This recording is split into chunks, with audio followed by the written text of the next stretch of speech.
you want to hide your face, your mug there. There you go. So the topic for today's sort of informal meetup is going to be PR and marketing tools.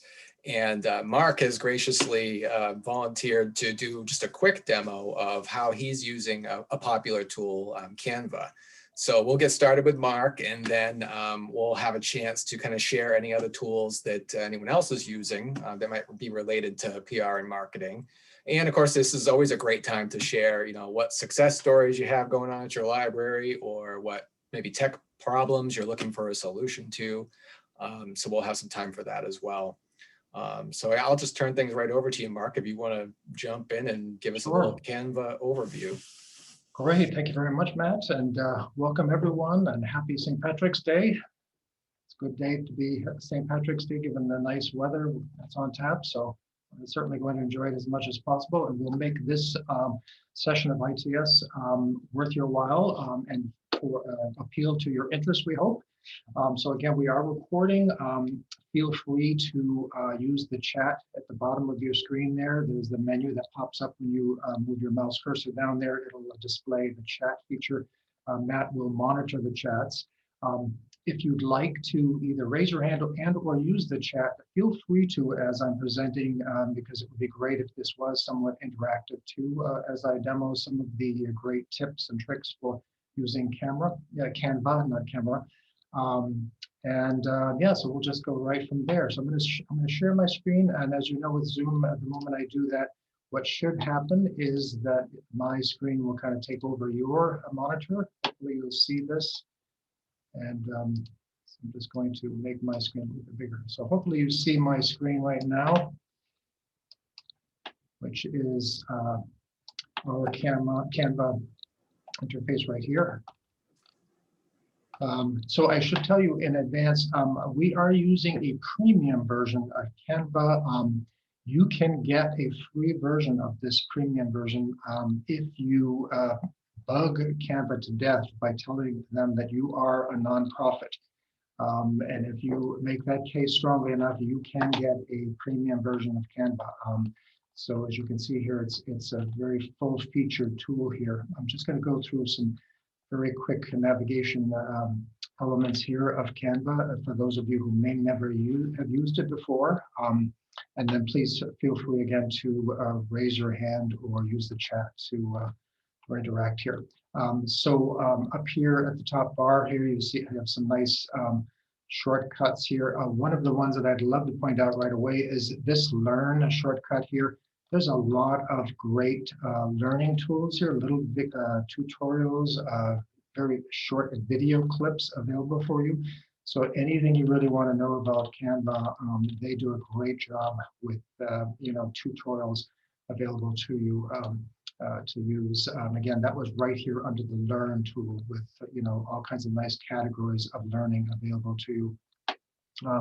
Up here under the features here, you get to see all of the elements that are available to you with Canva, including, by the way, right here, a Canva for Windows or Mac. So if you actually want to use, sort of a local version of Canva on your desktop or your Mac computer, you can do that. I also have the Canva app for iOS, which is kind of a handy tool to use. So it certainly works very well, for instance, with an iPad if you want to use that. Templates are, lots, very generous in terms of templates here. So feel free to use these too. So that's all right here at the top bar. I often find using the search Canva. So when you create elements, you can actually search, and you can search not only Canva itself, but also your own designs.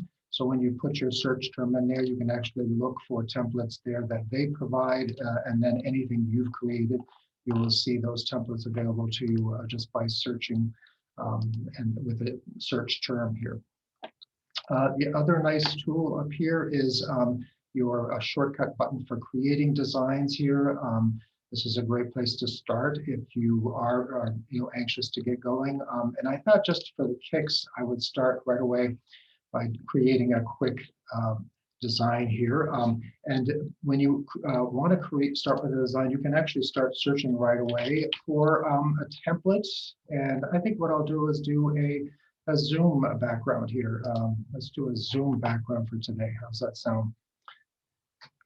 So when you start with your design here, you immediately get your blank canvas, but in the left-hand column, you have all of your templates available to you to use, and you can search for a template. So say, let's do St. Patrick's Day, and as you start typing, you immediately get your template options right here. So let's go with this template. Looks kind of cool here, and once it starts to load, there's your nice, very high quality looking template here. And I'm going to throw in, just to make it a little bit more personal, I'm going to go with a logo here and use my uploads, search for my logo here for the Hooksett Library. There's the Hooksett Library right there. Let's throw that in there. So, and when you might be asking yourself, oh, well, where do you get these uploads? You get these uploads in a number of ways. First way would be using this blue button here, upload a button. And of course, today it's going to misbehave because I'm using this. You can upload right here from this blue button here, or you can actually just copy and paste from any other web-based element, as well as from your desktop here. So that's the good news. And of course, right now the design I started with disappeared on me. It does auto save for you too, by the way, in case you're wondering here. I'm just going to go back in here and grab my logo here. You can see I do use it a lot, so lots of content here for uploads does appear. Go back in there to grab my logo. I'll throw this one in there for a change. Okay, so let's say this is the one I'm happy with. I'm going to go with this. I'm going to go up here to name this as a Zoom background. My cursor is right up here where I'm typing here, Zoom background. And then let's download this right now. And when I click on download, I get all kinds of options that include, different file formats. And we'll talk a little bit more about this as I proceed here, but we're going to stick with the PNG version of the download option here. Of course, right now, it's deciding to misbehave this morning here. It doesn't usually crash on you like this, but for some reason or other, oh, there we go. Let me see if it'll, there we go. Let's see if it's going to let me do this now. There we go. So we're going to download that. And then there is the download. I'll choose my desktop for that. And now I have a Zoom background, which I could then apply to my background here in the Zoom platform here. And this is what it would look like right here, just to show you here. It'll come up here. That's the Zoom. This is what it looks like in using paint.net. Nice, good quality version of your background here. So, but just in case something breaks, I'm not going to bother to apply it at the moment. But that was just one sample of a design that you could create here. These are your other options for designing these shortcuts right here. And if you click on more, you'll get even more options for designing for templates that you could choose right away. There's a whole bunch, as you can see here, including presentations, by the way. One of the things that I use a lot of is presentations. So if you will see here in my left-hand column here, I have a shortcut to presentations. So I use this for, tech class presentations here. As you can see all along here, lots of, presentation samples here.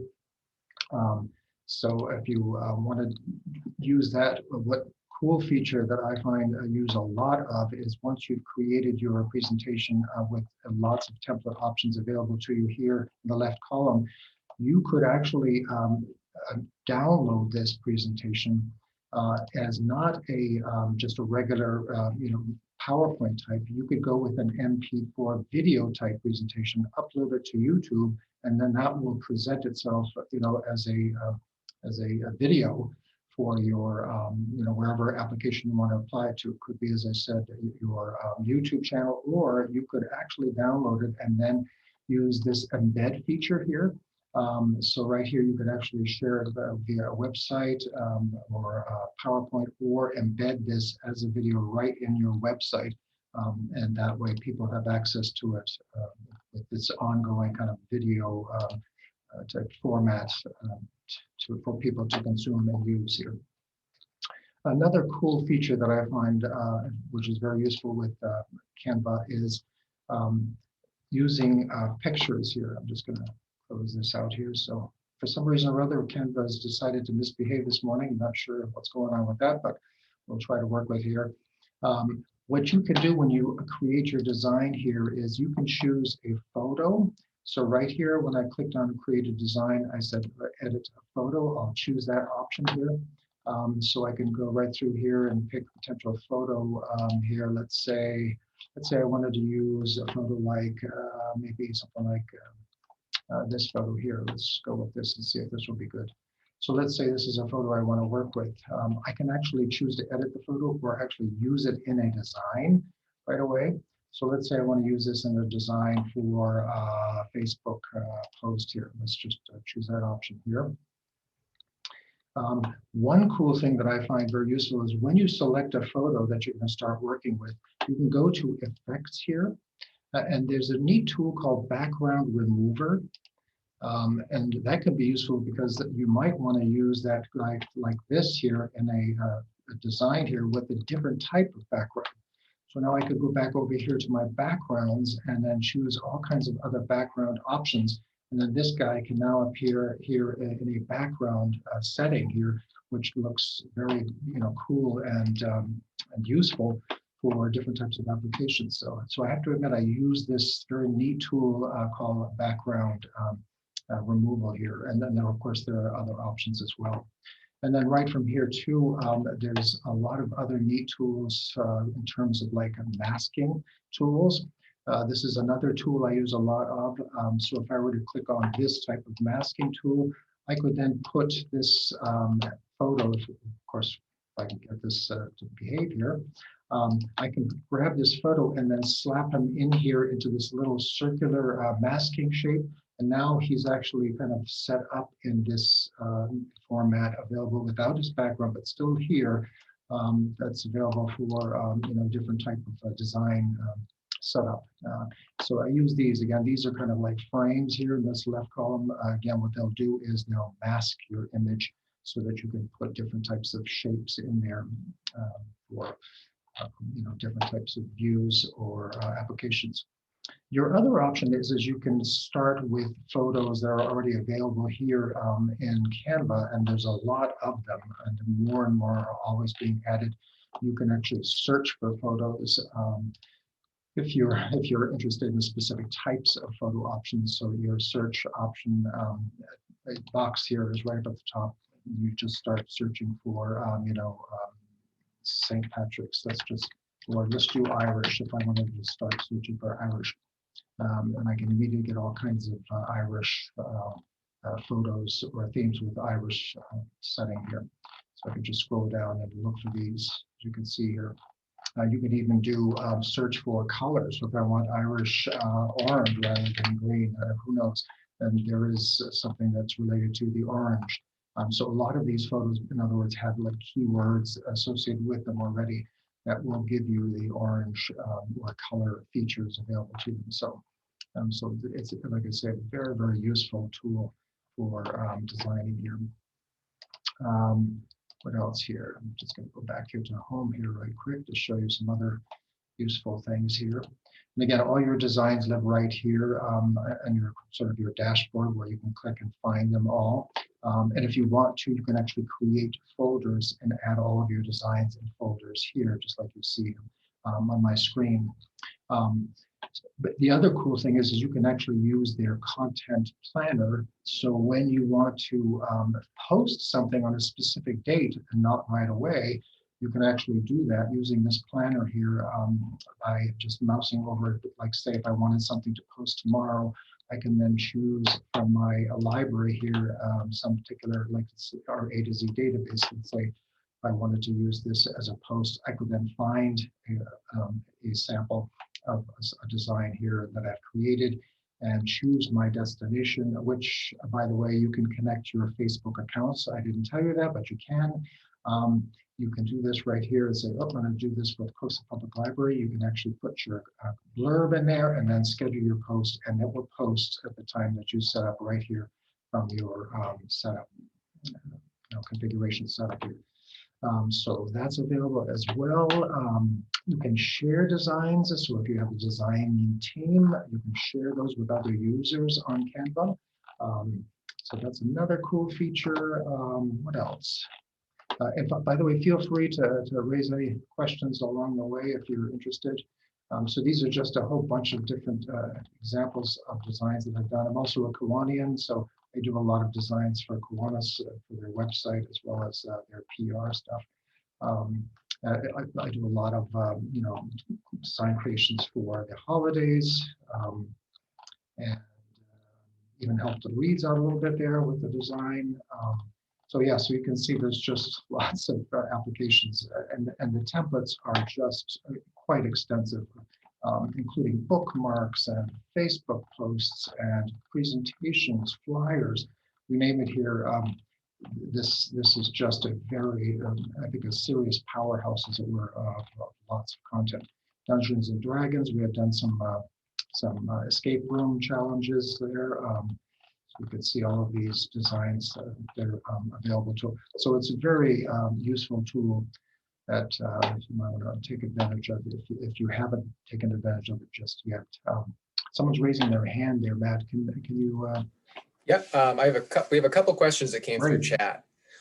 So first one is, can you upload directly from Canva to Facebook, or do you save the image created to your computer and upload that way? Yep, so you can directly upload right to Facebook. So basically what you're going to want to do is you're going to want to connect your account to your Facebook. Of course, your account is going to dictate what types of available options you have. And you can see here, I've connected Google, but Facebook is also available to you to connect to it. And once you've connected your Facebook account to it, then yes, you can do a whole host of different things. You can even connect to Google Drive if you want. And then once you've connected to Facebook, then what you would do, as you saw there, like with this image, let me just pick up something like this. If this is the one you wanted to upload, then this is your design. Here you go right over here to your share button. And then, I'm sorry, not the share button. I take that back. Sorry about that. Yeah, you would go right here to your multiple options for sharing this, and Facebook is included, Twitter as well. You can even use email if you want to go with that route. And then, of course, there's also the download options as well as the link if you want to go with the link option to share. So yeah, once you click on that and you've connected your accounts, and you see I can add more accounts if I do with Facebook, I then just select my account, type in my quick blurb for the Facebook post, and then I can choose the publish now option. Or as you saw there, the other option was available to me to use the schedule of this post if I wanted to schedule it with this little icon right here. It would open this up and say, oh, yeah, I'm going to post that on the 18th or the 19th at a certain time of the day. So, yes, fortunately, Facebook posting is very possible and very useful too. So one more question, Mark, is do you know if the premium account is the same as the pro? That I couldn't answer for you because I've been using now premium for now, oh gosh, 4 years. So I don't remember what the, I think you can still use your social networking accounts with the free version, but I can't be absolutely sure. So maybe somebody else who's already on the session here can confirm that or not if they've got their own Canva open right now to share with the group. But I'm pretty sure you can, even with the free version, add that. I should mention the other thing that you can do with any of your designs is, let's say you've got your design. Let me just go home here and go to a different design here. One of the things I do use a lot of too is the repurposing of your designs. So let's say this design is one that I wanted to use somewhere else, this particular design right here. I could actually choose the resize option and then resize it for a different application. So let's say I wanted this to go to a poster instead. I think right now I just have it set to work with one of our website sliders. Or actually, let's go with Facebook posts because this is configured for our Facebook slider on our website. I can actually copy, resize this. It'll recreate this as a totally new design. And it'll basically be a Facebook type design. It takes a few seconds here for it to do its thing here. And then that way I can, keeping all of the content, everything, but have this obviously have a totally different design available for me once it's done here. So right now I think it's being fussy because it's a little tied up. Let me just see if I can find it here. It may tell me that it's not ready yet. But usually what it'll do is it'll immediately open, oh, there it goes, keep changing. So there, it just basically redesigned this as a Facebook-sized post. For the most part, as long as your design, original design is somewhat already kind of configured in that type of shape and space that another design would use, then it'll keep everything intact. So maybe that's not the best of examples here. Let me go back to my home page here. Let's just describe those changes for the moment here. I love that resize feature, you know, just to make a nice cohesive couple of images to use for a flyer, for your social media, for even for like our televisions, when we put the images up on our televisions, you just resize them. And right. Super handy. Yeah, so here's an example. I think I did this. I did one with Bernie Sanders at Porch Pickup right here. I don't know if you saw that. That was quite the viral video here. I put them out there in front of our building there. I'm here for Porch Pickup. Oh, and by the way, I got Bernie just like this by using the remove background feature that I showed you already. So that was all within the context of Canva. So again, if I go here to this setup here and then try to different application like let's say, oh gosh. And again, if you can't find what you're looking for, just start typing and usually pull it right up here as another one. Actually, I think what I'll do is I'll go poster. Let's do poster instead. So I want to go with a poster option here. Let's say, let's just throw this in there. Mark, we had one more question in relation to the scheduling of the social media posts. Are you able to pick the time in addition to the day? Yes, yep. So that does appear as the option here. So when I go over here to this Facebook page to post, and I choose my Facebook page, and then see this little icon here, this is where I would change the time of the day. So yes, you can do not only the day of the month, but also the time that you want that to post for that particular day. So yes, that is entirely possible. So for whatever reason, Canva is misbehaving this morning, and maybe because I've got lots of things going on here. Here it is. I think it's resizing it for me right now here. It's taking a few up. There it is. Perfect. Finally did it. So normally when you do choose the resize, so it keeps everything intact. But what's nice is it's very easy to just quickly grab your content and then just reposition things. So as I said here as an example, you might have to relocate some of the elements if need be. And I'm just taking my mouse cursor and highlighting the elements I want to move. And once I do, I can just reposition those just like that pretty easily. Just grabbing whatever I need to move like this and so on. So basically pretty easy to move any of that content. Or you can multi-select everything and then just make it bigger, for instance, like I might do here in this case. And then move this guy up. And then these guys, will move them to make them a little bit smaller, and I move him just like that. So as you can see, it's pretty easy to move things. Oh, she's misbehaving again, right? Rarely has this happened here, but today I guess it's because I'm presenting. It's decided to.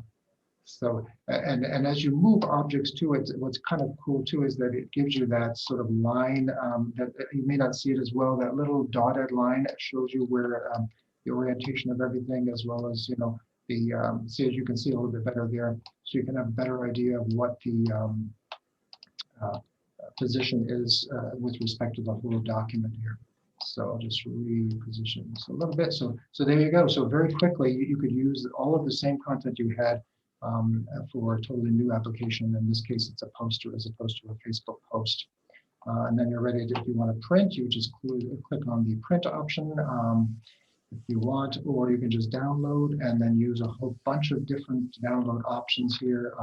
I often use the PDF print if I'm going to print this on a printer, but I might also choose the PNG option because I might want to put that somewhere else, like on our slider, which lives at our front desk, as a TV that lives at our front desk. So I might want to do that too.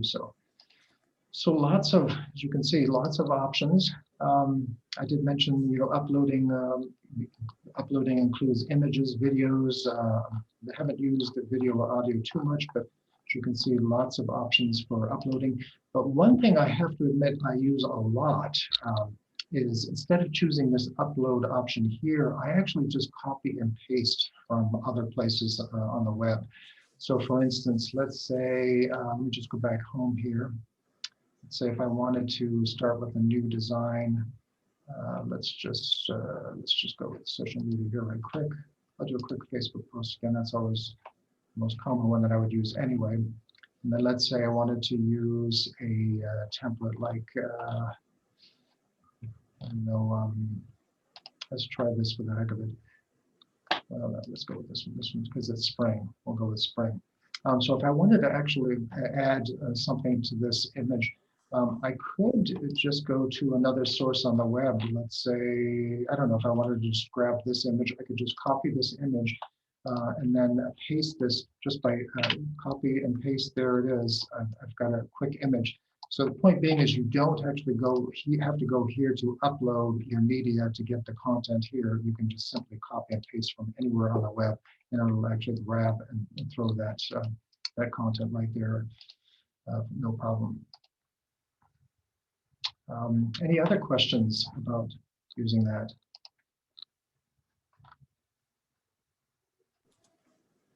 I like some of those little user tips you dropped in there, Mark. That's really handy to know that you can just copy and paste things. And then the multi-select thing is really handy too for moving stuff around and getting that sizing right. And Leslie had a good point in the chat about using those ruler guidelines and things to line everything up, and how handy that is. Yeah, exactly. So yeah, here's a good example of one that I did for Kawana's event here, where I was creating the content and then used the masking tools to create those circular shapes with pictures that I had uploaded and or copied and pasted. So that was how I got that effect. Or let me pull up another one here where you can see another example of how that works. Oftentimes I do start with templates that Canva creates, but then I oftentimes do replace lots of the elements. Yeah, for whatever reason, I just find that it's just to kind of, here's an example of one that I created here that had different types of masking elements. So round as well as kind of rectangular.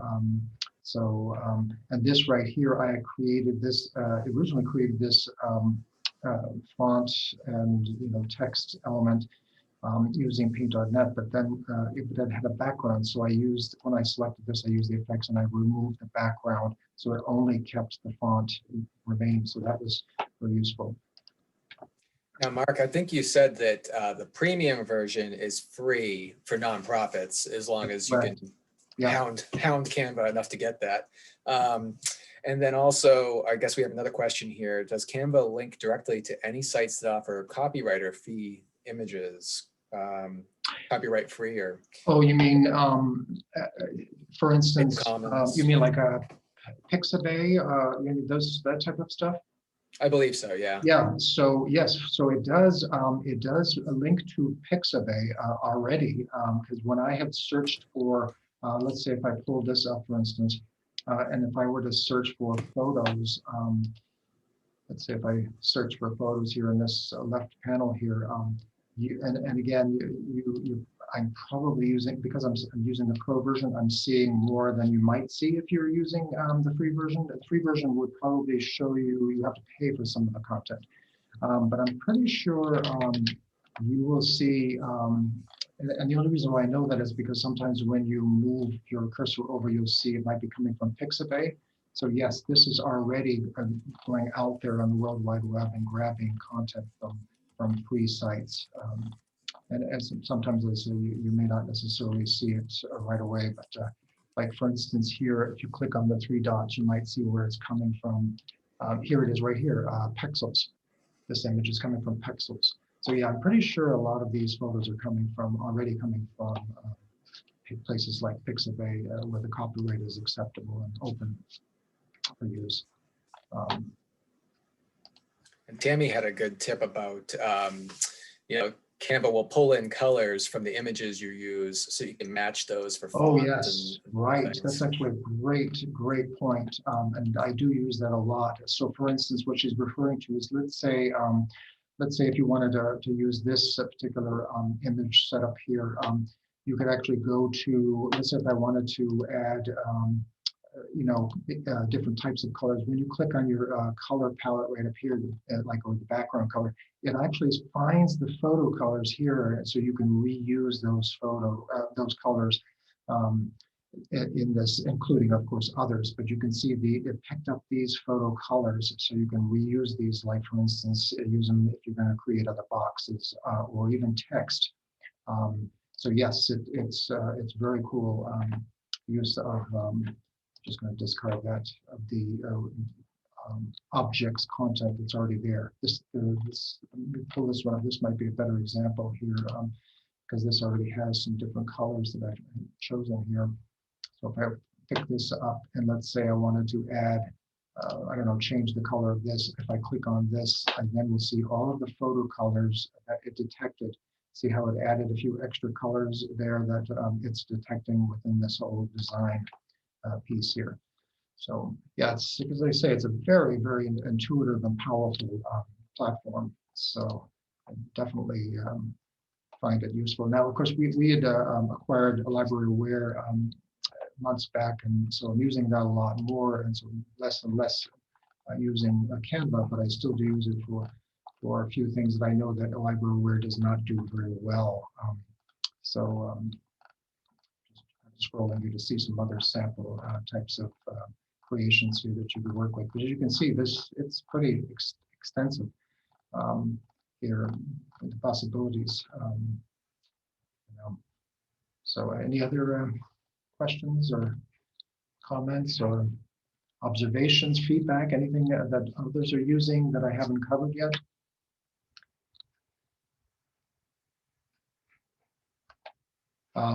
I should point out you can create a brand. So right here in the left panel, the brand kit. So I've already uploaded here all of the logos that work with our site and brand colors from our little color pinwheel and fonts as well. So I mean, you could even upload new fonts. So that way, if you are creating objects, you're given the choice to use your fonts and colors as well as any logos you've created. So that's also possible on this platform. Yeah, I have to admit, Mark, I think you sold me on this one. I use Canva now, but definitely there's some cool features here that I want to take advantage of. Yeah. I think for the most part, I've been using paint.net to do a lot of my image creation and that sort of thing. We've created some kind of fun stuff recently, like a special logo for March Madness. Okay. Yep. A little promotion we're doing, and then we did a CPL stories promotion last year, just kind of promoting, the things that are happening in the library and that sort of thing. And I used paint.net for that as well. Yep. I'll put some of those in the chat, so if anyone wants to check them out. But But Yeah. yeah, no, I think that I like that background piece that you showed us for editing images. That should be really handy. Yeah, that would be very, very handy. So yeah, all of these images, you're wondering why they're there. So basically, when we had our recent elections, we wanted to profile those folks who were running for office, so that way they could show, we can give voter information to people who were interested more. Not everybody responded to our survey, but those that did, I put their image and then a link to their profile. So that's why these images are here. I just simply used a Canva here, creating these images with the masking effect that I mentioned before, going to the elements here and then choosing your frames. And under frames, there's all of the options here for this. And I just picked one that has this kind of framework, and then slap the photo in there. For us librarians, they even have the book option. You could, for instance, use a computer as your your template, and then throw in images like a logo for like I'm just going to play with this since I have it open. If I wanted to use this as a masking format for a photo or a logo, let's say if I wanted to do something with say what am I here? I'll just throw a logo here for the heck of it. As well, that's probably not a good example. Let me try. Trying to think of another. Say if I wanted to. Karen had a question in chat. I think she was mentioning that she doesn't see the resize feature in her free version, but it's there because I know I'm using the free version. Yeah. I believe it's just in the upper left there on the navigation bar. So you might it is. Yeah. So if I click on this, you'll see resize as your option right there, up in the left-hand corner where my cursor is. So I just took this this computer, and what's cool about using this type of object is if I copied and paste an object in there, like our library, I can throw that in there, and then it looks like our library facade just appeared right in the computer screen. So this might be a good tool to use if you wanted to advertise something. Like for instance, on this, I use this for this recent post of the dog here, consumer reports, 14 ways to reduce air pollution. I put the dog in the computer masking view, so you can see it there. So again, that's available to you with that masking tool. So any other questions there? It's pretty full featured. Can't think of anything else to mention to you all, but it's pretty useful. There's settings. I'm trying to think of other things that might be useful for you to know about. Other than, like I say, the creating the designs, all of those are right here, as well as starting with photos as being an option. If you're looking to create a logo, it even does logo creations for you. So if you need to do some kind of logo thing, you can do that with their little tool with a whole bunch of sample logos here. So it's pretty full featured. Great. Well, hopefully I covered most of the bases,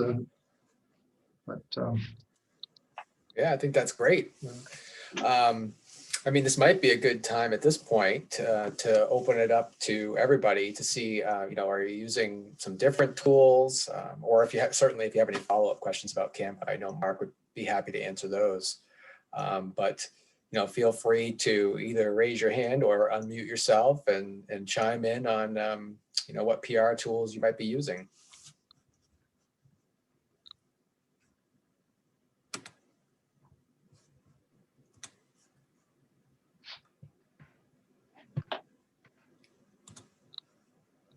I know video. Oh, sorry, go ahead. Sorry, this is Denise from White Mountains Community College for your library.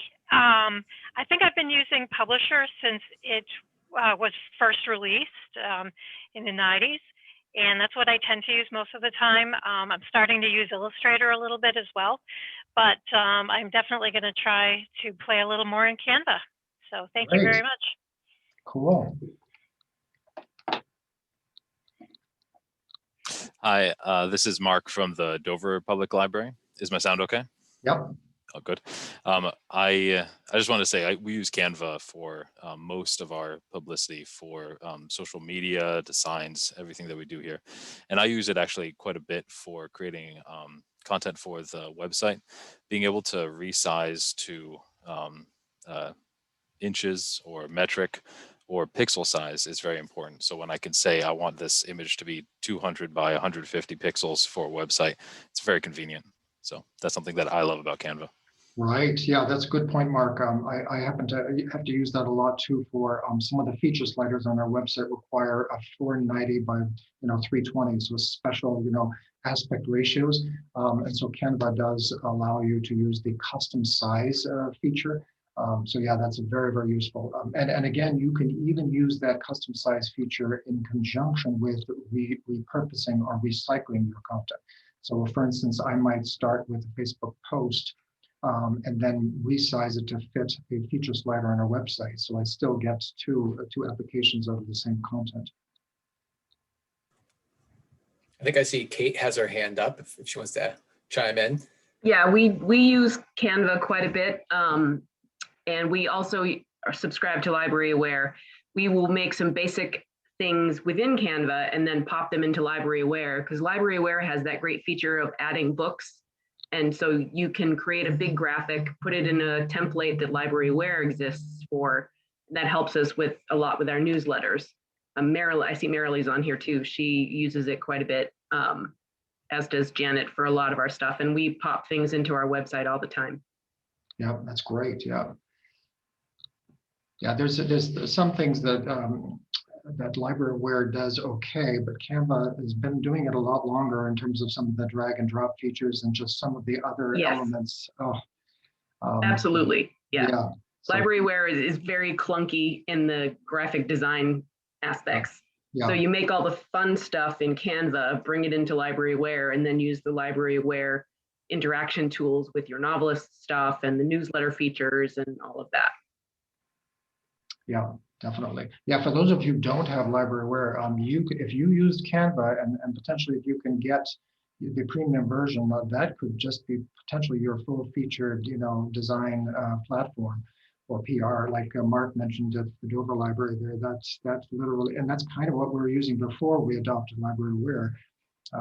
We were using Canva extensively, and you can create teams too, by the way, with Canva. So you can have collaborators in the Canva platform, allowing you then to create content and share it with your team members and allow them to re-edit the content. So it is a very handy tool for sure.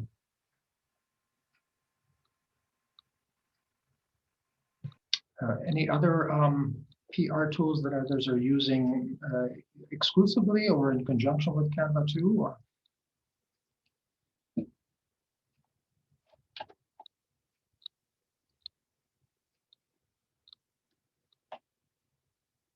Any other PR challenges that anyone is struggling with or are faced with there that they want to talk a little bit more about?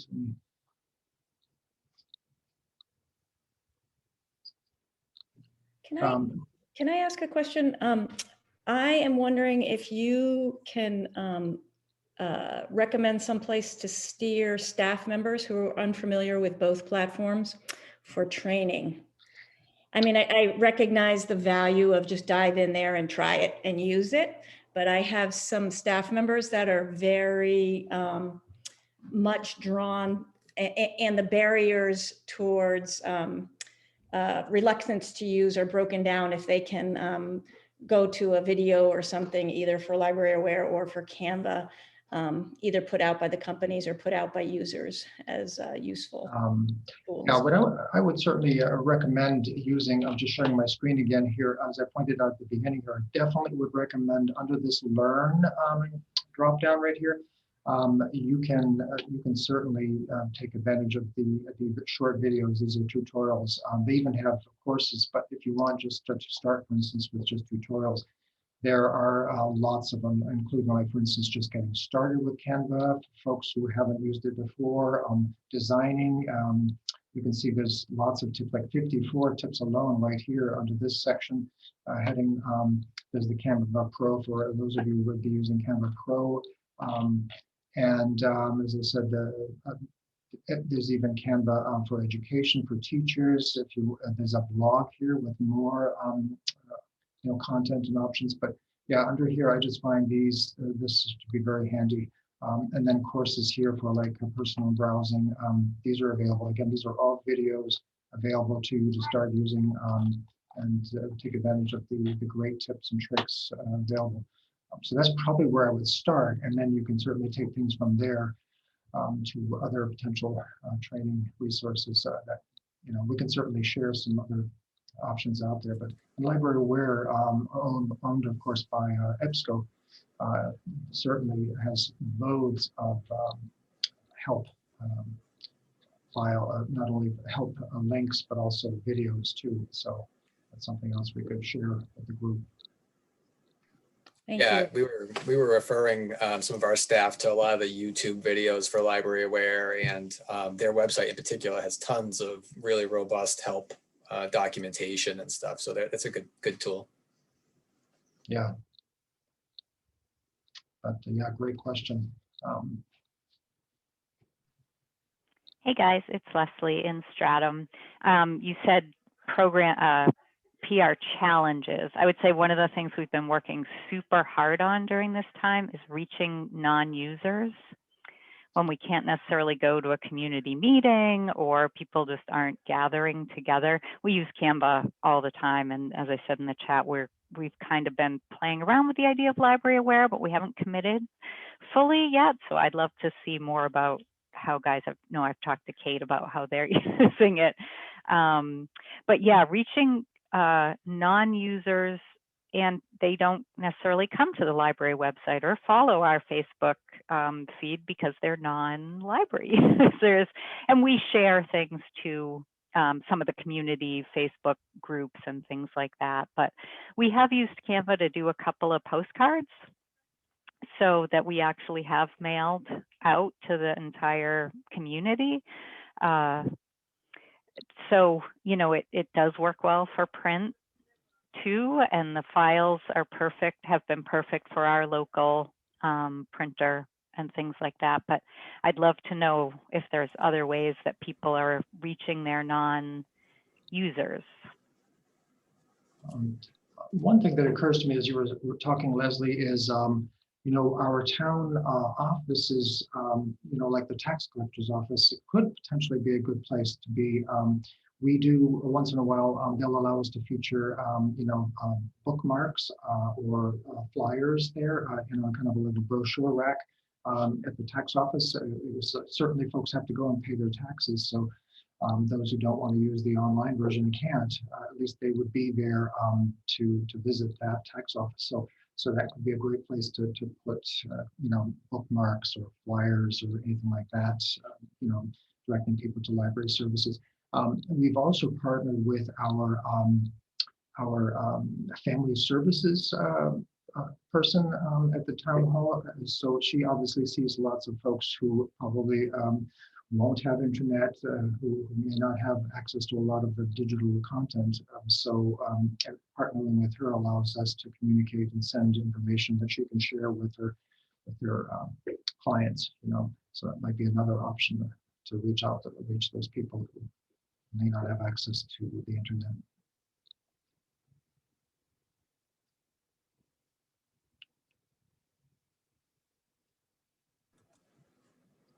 Anyone else have ideas along that same line of just kind of unique ways of reaching out to people during this time?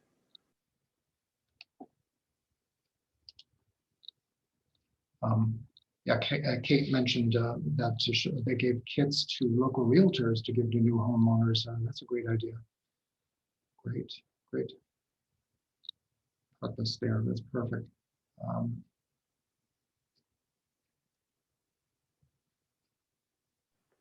I'll say somebody asked in the chat if I have any statistics or ROI. If you know me, I hate statistics.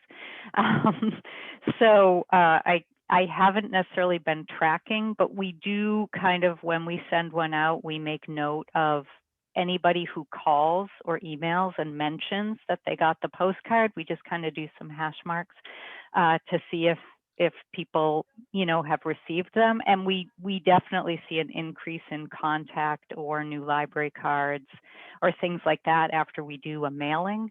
Now, whether or not that adds up to like how much we spent on the mailing, I have zero idea, but it has seemed worth it to us just as a way to reach everybody at least once or twice a year.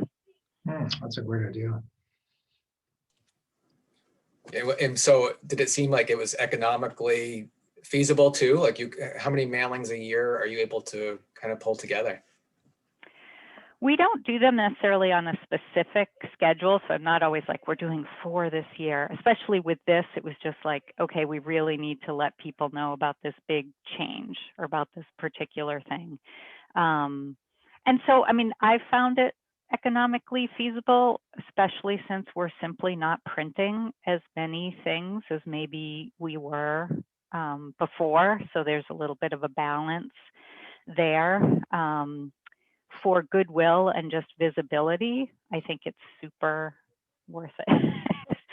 So, I mean, it depends. If we do a bulk mailing, which the post office has gotten much more complex about doing that. So that part's a pain in the neck. Just prepare yourself for it, for getting the permit and stuff like that. But once you have it, it's great. And there's an annual fee, which is some amount of money.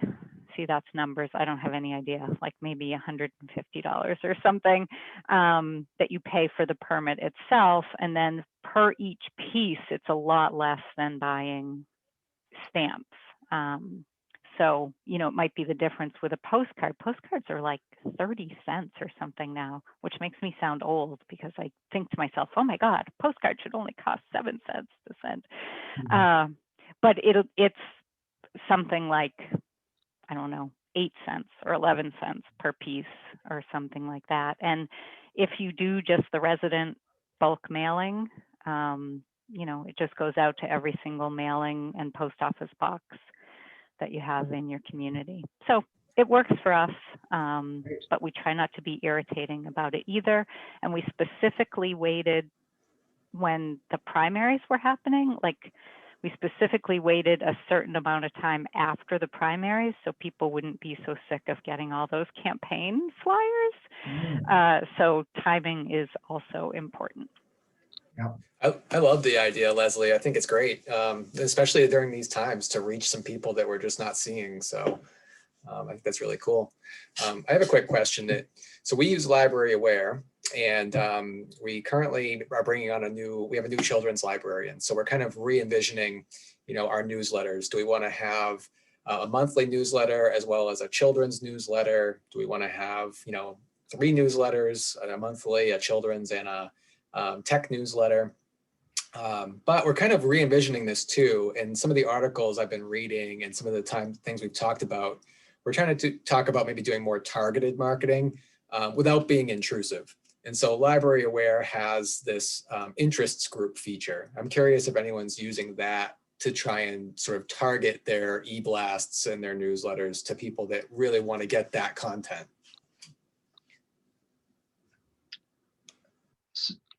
So Matt, you were saying, so you said that you currently do use Library Aware for newsletters, and you do create newsletters with Library Aware, and you're emailing listserv. What are your listservs right now? Are they quote unquote interest groups, or did you create separate groups for those? Yeah, so where we are right now is we have one monthly newsletter that we send out, and we have one list of people that just subscribe to that newsletter. And that's kind of been going on for several years now.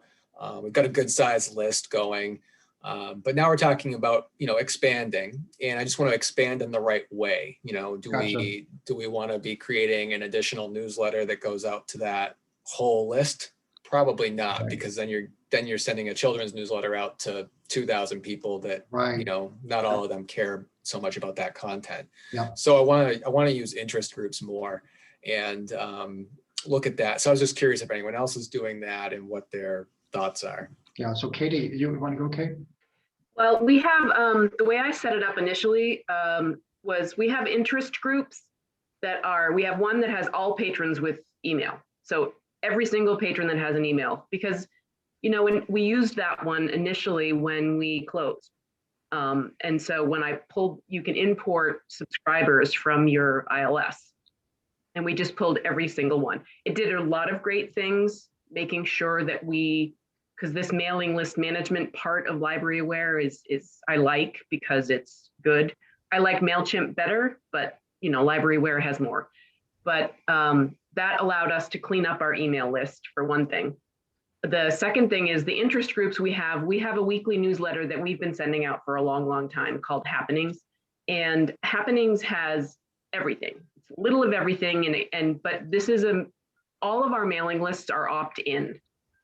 Initially, we started with all patrons getting the emails, and we tried to send out updates once a week, every 2 weeks, because things were changing so rapidly during COVID. So I'm kind of considering the COVID related stuff as not our norm, obviously.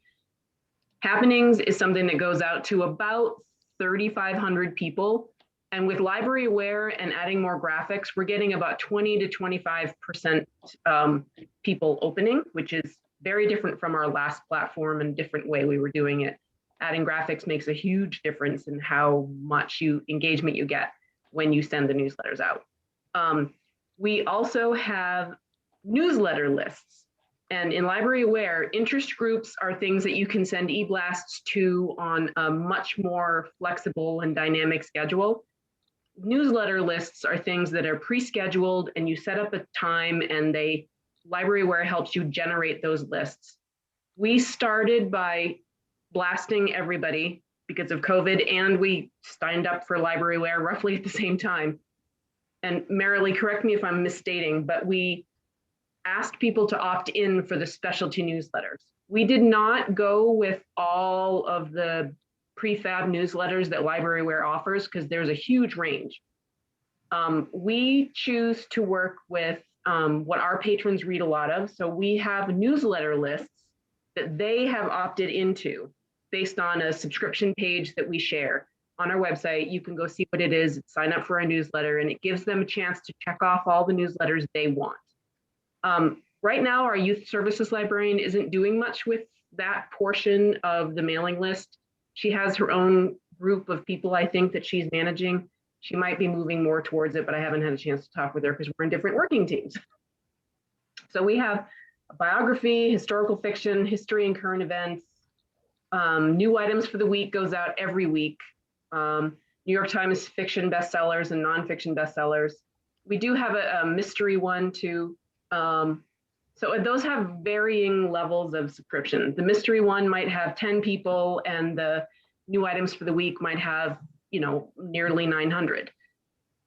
But we let the patrons choose. And just to kind of corroborate what Katie was saying, so we do something very similar. So on our website, they can actually pick from our newsletters here the choices, and we actually use the interest groups. We call them featured newsletters. Right. Interest groups for us are the book club, children's news and events, general news and events, and then technology news and events. So folks can opt into those. They can also select everything that they want. But then, as Katie was mentioning, there's all these. These are strictly speaking newsletters that are somewhat automated. Although we actually do curate the content in those, yeah. We only want people to see what we actually have. So yeah. we do have we've sort of shared that task out with a bunch of front desk staff. So somebody picks, you know, like horror and romance. Another staff member might use the, you know, home and garden or whatever. Pick those and they keep curating those because they go out monthly typically, and then they'll remove anything that we don't have and keep whatever's there and the contents available there. And so yeah, so that's what we use. And then yes, this book club is monthly. This one is both weekly as well as anytime a big event needs to be promoted or pushed. This is the weekly one we do send out for anybody who would subscribe to that, and then this is typically a monthly one. That I manage too. So, and then we alternate 2 staff members, me and another, to do the weekly general news and events ones. So, and again, people can subscribe to these, as you can see here, as well as any of the other ones from that page. So, so that's what we typically use for our newsletter PR stuff. Great, thank you guys. That's really helpful. So it sounds like people are doing a lot of weekly newsletters. Any other approaches that people have? I'm just kind of curious. Yes. One of my colleagues makes a Canva print of an event coming up. We collected a lot of roadside election posters with names on. I whitewashed all of those, and we blow up the print so 6 will fit one of those posters. We do it both sides, slip a plastic bag over, and stick it by the roadside in various parts of town so people can see what's coming up. The only problem is people have told me they see it, and my feeling is if they see it a couple of times and are interested, they should screech to a halt and see what it really says in the dates. They don't. They seem to ignore it. So I'm not sure quite whether this is a useful thing or not. Yeah, that's great. Yeah. You know, you reminded me, David, of another thing, that another possible PR resource would be your PTA group. We have lots of kids in school here in Hooksett, so a great way to reach folks at home, because usually your families are the biggest library users. If you can get connected with your PTA group, they might allow you, like ours does, to put in a flyer, or like a 2-page flyer of some whatever things you want to promote. They'll put that in the packets that are sent home to the kids. Usually you do have to get permission from the PTA groups, because they're usually very fussy about what is allowed to be in there. But if you can get their permission, you can potentially hit lots of homes. I think we print upwards of like 500 or so flyers once a month that is shared with the PTA groups. It tends to focus mostly on kids programming such and stuff, but also you can highlight some of your electronic resources or digital resources. I have a quick plug for the Reads repository. This was something that was started a couple months ago as a place to upload any PR materials or marketing materials that your library is using that others could make use of.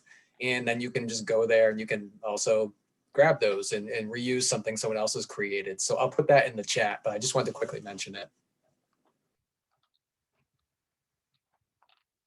Great.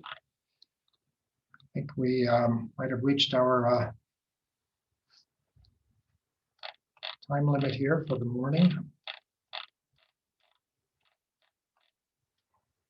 So again, this is being recorded, so for folks who couldn't attend, or if you want to also use recourse to it after, you're welcome to. We'll have some notes that between Matt and me, we can record here and share with the group as well. Anything else? Oh, we do, by the way, next month we'll have a big event coming up. It's April 14th, right, Matt? So yes, we don't want to forget to mention that. Yeah, good point. We want to mention that for sure. Yeah. So yes, we've organized a talk with Rebecca Bushnell. She's going to be talking about virtual library visits and virtual instruction. And she actually recently spoke at NHLA-ITS. So she's got a great presentation, and I think we'll all enjoy it. And that's open to anybody. You don't have to be an ITS member. I think Mark mentioned it's Wednesday, the 14th. Same time, 10:30. So we'll send out lots of reminders and things, but it's good just to kind of mention it today to get it on your calendars.